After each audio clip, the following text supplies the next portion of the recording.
Koulibaly pour le corner, bien frappé au deuxième poteau, la reprise de Pierre Lesmelou.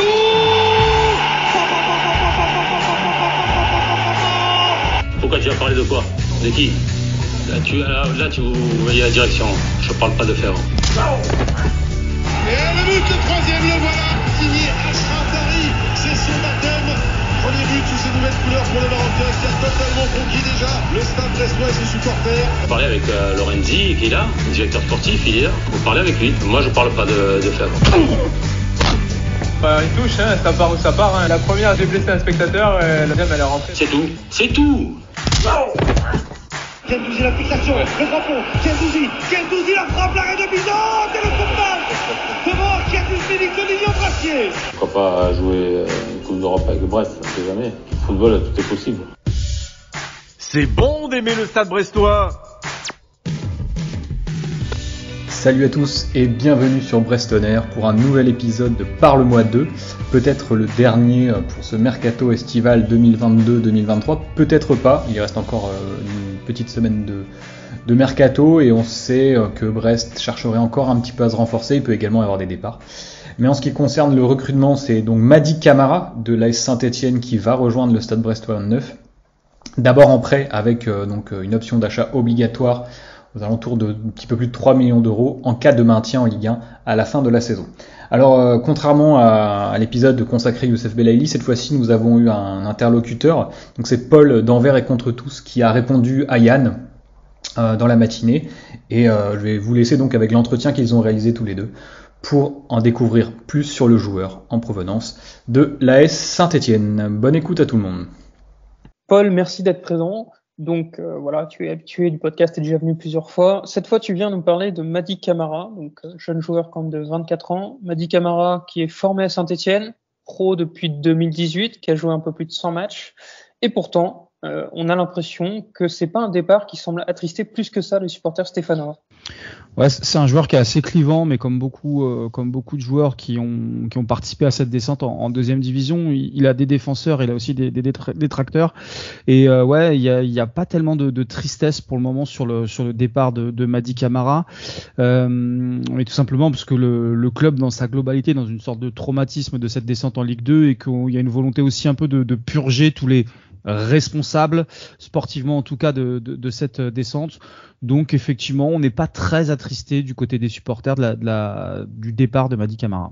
Sur le plan financier, a priori, ce serait un prêt avec option d'achat obligatoire de 3,25 millions d'euros. C'est un montant qui vous satisfait à Saint-Etienne ou vous espériez peut-être plus? Je suis très très surpris de ce montant-là, en toute franchise, sans dire que Mady Camara est un joueur qu'on espérait vendre 20 millions d'euros, mais je trouve que c'est un très petit montant et qu'il questionne ce montant-là sur la transaction entre la SS et Brest.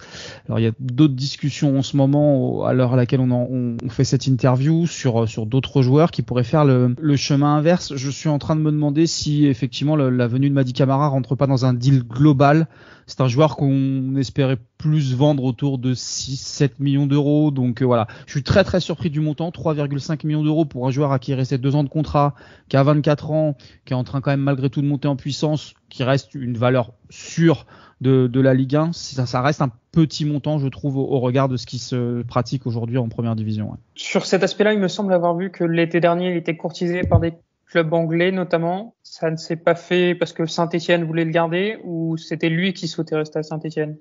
Alors, Mady Camara, son histoire, elle est un peu particulière à la Saint-Etienne. Mady Camara, ça fait partie des joueurs qui ont éclos très tard au sein du club, et ça fait partie aussi des joueurs qui n'auraient pu jamais éclore à la Saint-Etienne.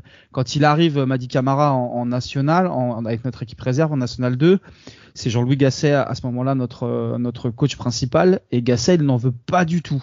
C'est pas un joueur qui ressemble à ce qu'il veut faire, avec laquelle il veut jouer. Donc Mady Camara, si Gasset était resté au club, c'est quelqu'un qui ne serait peut-être même jamais passé professionnel. Voilà, ça fait partie de ces joueurs qui à 18-19 ans n'ont pas encore éclos, ne sont pas encore mûrs pour le haut niveau. Et l'avenir de Mady Camara à la SS aurait pu tourner totalement différemment. La chance pour lui, au-delà de son niveau, c'est que Claude Puel est arrivé. Et là, par contre, ça a été l'inverse. On a un Claude Puel qui est totalement dans ce profil de joueur, dans ce profil un peu box-to-box, bagarre, dans un football de transition très rapide. Et là, Mady Camara devient un élément incontournable rapidement du système Puel. Au-delà du fait qu'il y avait quand même pas grand monde à ce moment-là autour de lui, donc il n'avait pas eu trop de difficultés à s'imposer.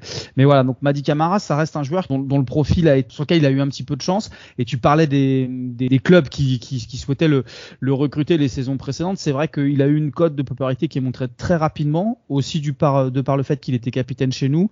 Et il y a quelques clubs qui sont venus au renseignement après des informations qu'on avait eues à l'époque. C'était quand même plus un peu des jeux d'agents, notamment parce que Mady souhaitait une rehausse de son salaire.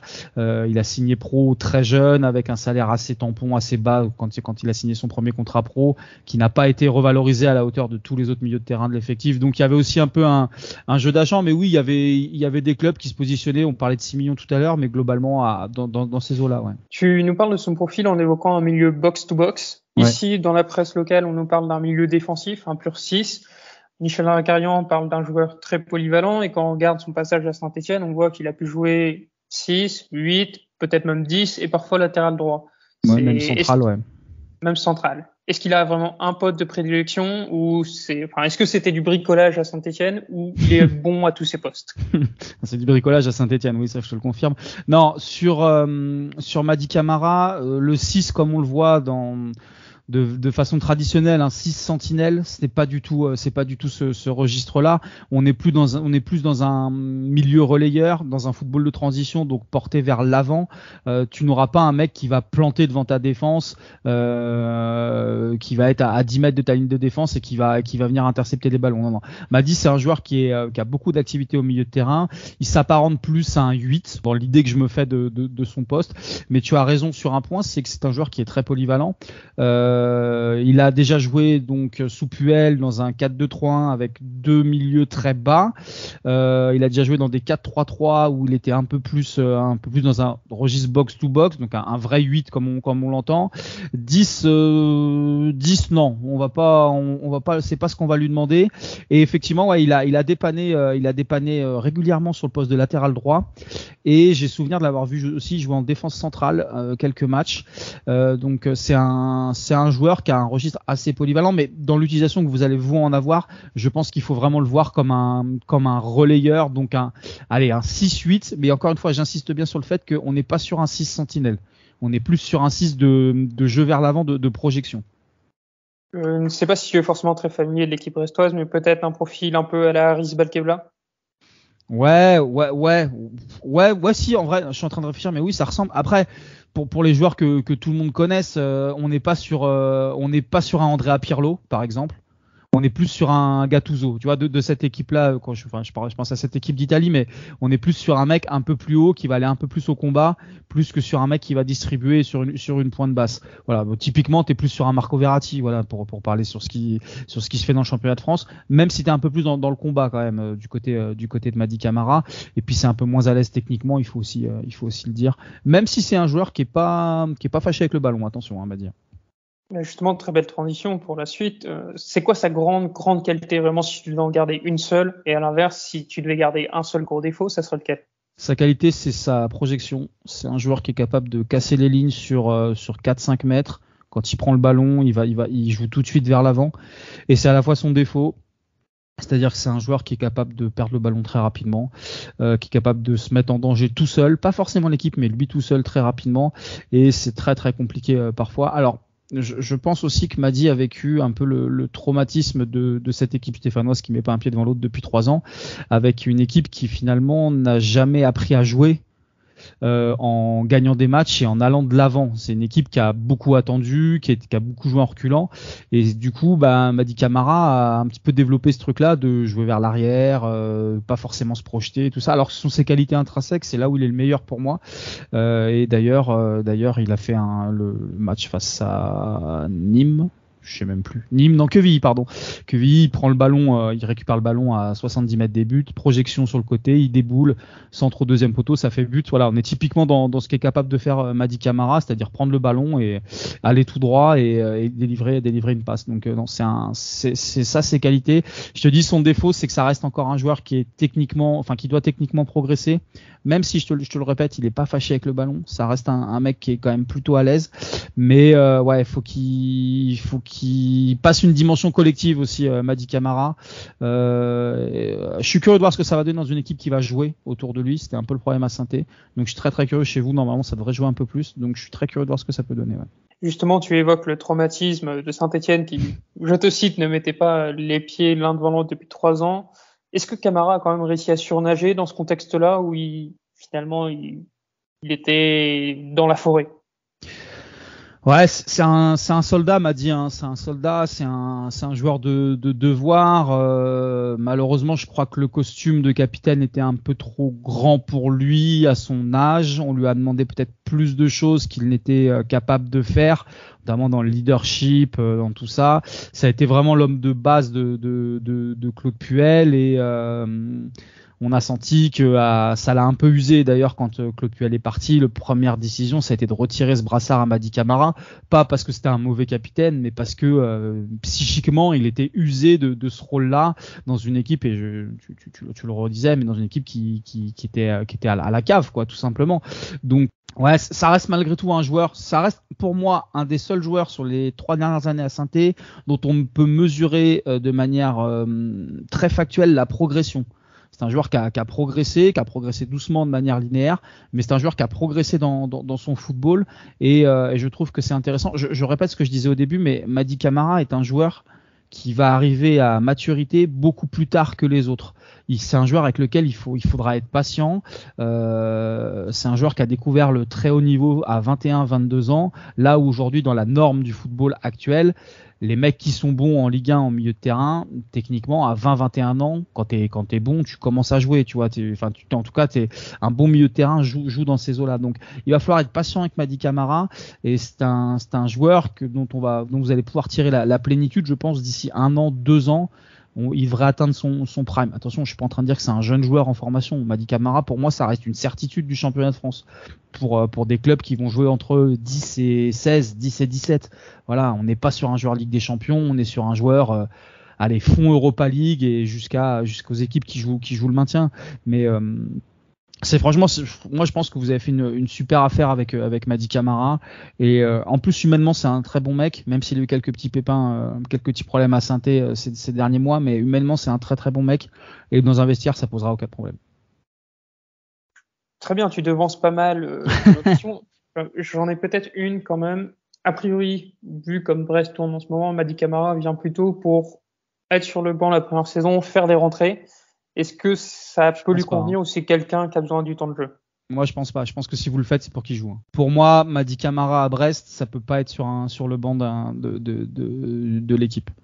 Voilà, avec tout le respect que j'ai pour le Stade brestois, pour moi, Mady Camara, ça doit jamais démarrer sur le banc.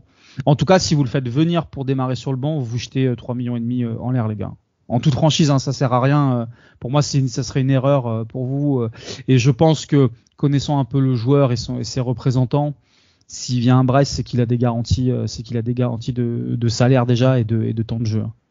Donc je le vois mal faire une première saison sur le banc, en toute franchise. D'accord. Bon, c'est assez bon à savoir. Dans ce cas, au moins l'ambition est posée. Un dernier point, tu évoquais très rapidement quelques petites brouilles avec Saint-Étienne ces dernières semaines, mais est-ce qu'il a quand même fait la préparation? Est-ce qu'on a un joueur qui arrive prêt? Il me semble qu'il a joué sur ce début de saison en Ligue 2. Ouais, c'est un joueur qui est prêt. Mady Camara a été très honnête dès le début de la reprise. En gros, Laurent Batles, le nouveau coach, a demandé aux joueurs qui étaient en instance de départ de se positionner, savoir s'ils voulaient partir ou non. Mady Camara était un des premiers à dire qu'il voulait quitter le club. Pour autant, il avait été dealé avec le coach que ok, vous voulez partir, mais si vous êtes ici, vous faites le taf de manière classique, et auquel cas je vous ferai jouer, voilà, etc.